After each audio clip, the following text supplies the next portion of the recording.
Après 18 heures. Parce qu'à 14h, 15h, il est déjà vraiment satisfait, il est déjà à la maison à côté des enfants. Il a montré encore comme avantage qu'il est pommes, là où nous savons dépenser 5 000, 10 000, 20 000, lui facilement avec 1000 francs, l'économie de la famille est stabilisée.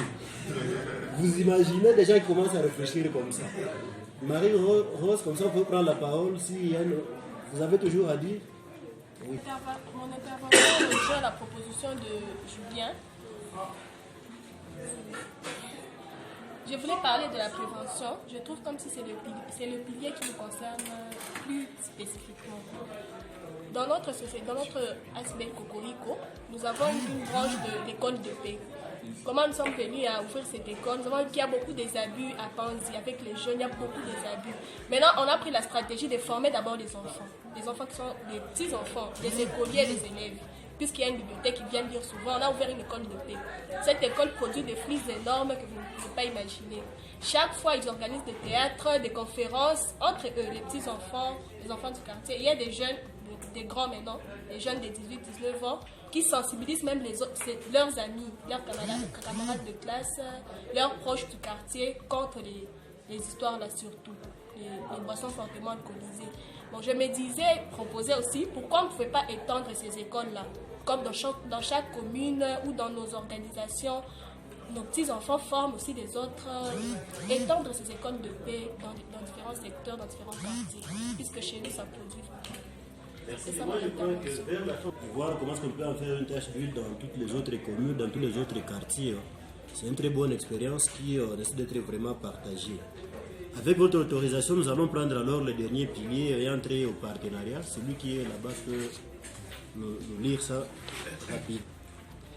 Exhorte les États membres à accroître autant que nécessaire leur appui politique, financier, technique et logistique compte tenu des besoins des jeunes et de leur participation aux efforts de la paix entrepris dans les situations de conflit et d'après-conflit, y compris par les entités, fonds et programmes des Nations Unies, notamment les bureaux d'appui à la consolidation de la paix, les fonds pour la consolidation de la paix, les programmes des Nations Unies et les fonds des Nations Unies pour la population et ONU Femmes réfugiées, le Haut Commissariat des Nations Unies aux droits de l'homme, l'Office des Nations et les crimes et les autres organismes compétents, ainsi et internationaux.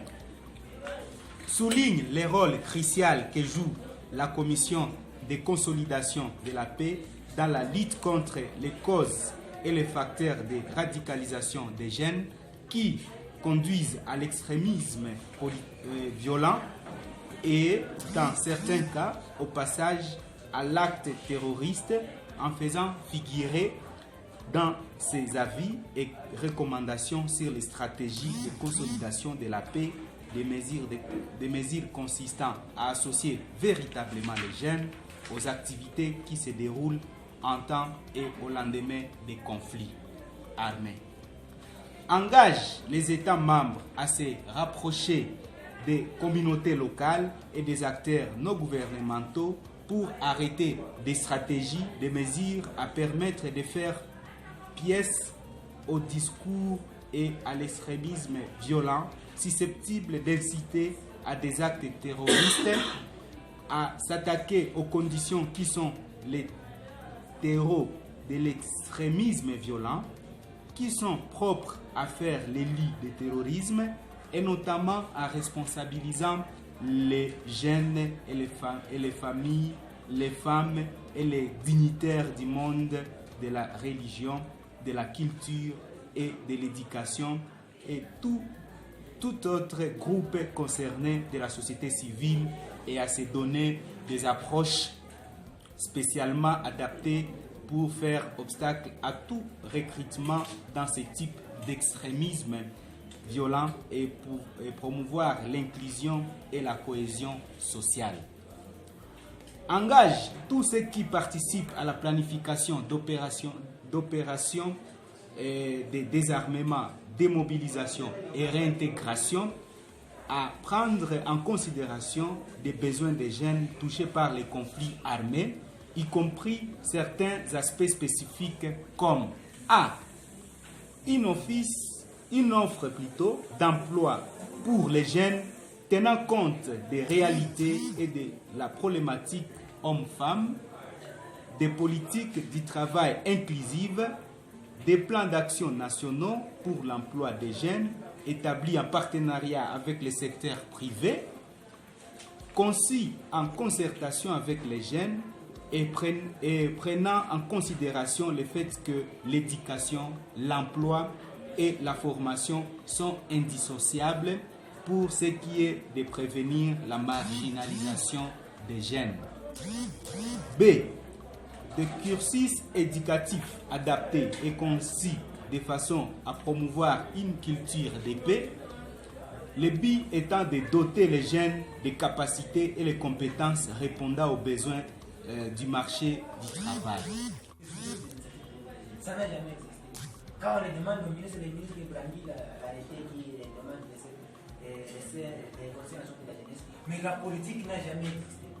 Parce que si jamais la politique existait, les jeunes qui sont dans les groupes sont des intéressants. Faire un peu là, c'est qu'il y ait d'abord une politique nationale de soutien des promotions de la qui sont dans l'autodéfense. Et là, moi je me dis, le gouvernement devrait en tout cas faire de son mieux pour que ce programme réussisse en renforçant d'abord le FARDC. Parce que si nous avons une armée qui n'est pas républicaine, une armée dans laquelle nous avons des gens de tout genre, mais qui ne travaillent pas pour l'intérêt commun, l'intérêt de toutes les communautés possibles, là on aura des sérieux problèmes. C'est pourquoi moi je me dis, l'État devrait d'abord commencer par organiser, renforcer les capacités des membres de FARDC et transformer les FARDC en une armée républicaine. Et de trois, l'État devrait donner de l'emploi aux jeunes. En tout cas, donner de l'emploi aux jeunes, créer de l'emploi aux jeunes, faciliterait cet aspect, la protection. Parce que si les jeunes sont employés, ils ont de l'emploi, rares seront ceux-là qui se retrouveraient en train d'inquiéter les paisibles citoyens.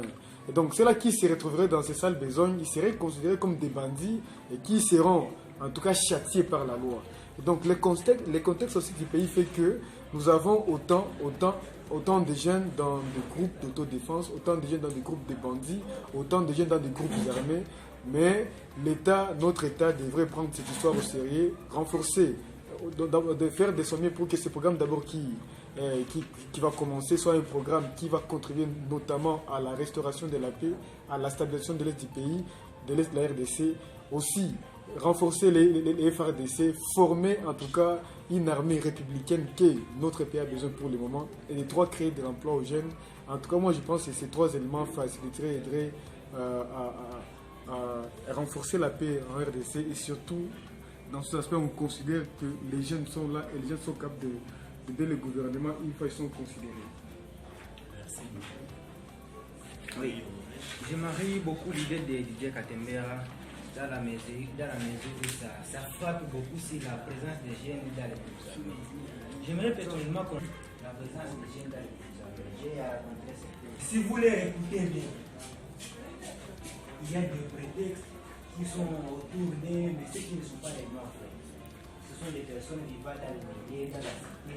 Votre humaniste tout le monde, c'est comme si, mais quand à l'air d'opérer, ils changent de statut. Ce qui fait ces jeunes, c'est la progression d'avoir les conditions. Premièrement, vous allez le retrouver après 5 ans d'études, qui est au-delà de ce qui lui plaisir. Ici, tu intègres tel groupe armé comme dividende. Et lui se dit, à quoi vaut de rester à la cité sans rien gagner, j'ai perdu du temps et tout. Pourtant, j'ai une vie à faire. Il intègre le groupe armé. Deuxièmement, il y a ceux qui disent, mais non, je suis dans une communauté avec les Vanyamolengue. Mukuyakuya Zivami à cité, Mukuyakuya Haez. Et du coup, il y a un leader politique qui va les regrouper, se disent, ils le motivent, et les jeunes intègrent comme ça le groupe armé. Mais nombreux d'entre eux ont intégré dans ce sens-là. Il y a ceux qui disent, tu dois intégrer, ipto facto tu dois intégrer. Tu n'as pas d'autre choix. Soit tu montes, soit tu intègres. Là, tu n'as pas de choix, tu intègres le groupe armé. Mais ce qui est là, la responsabilité n'est pas vrai que l'État a sa part de responsabilité.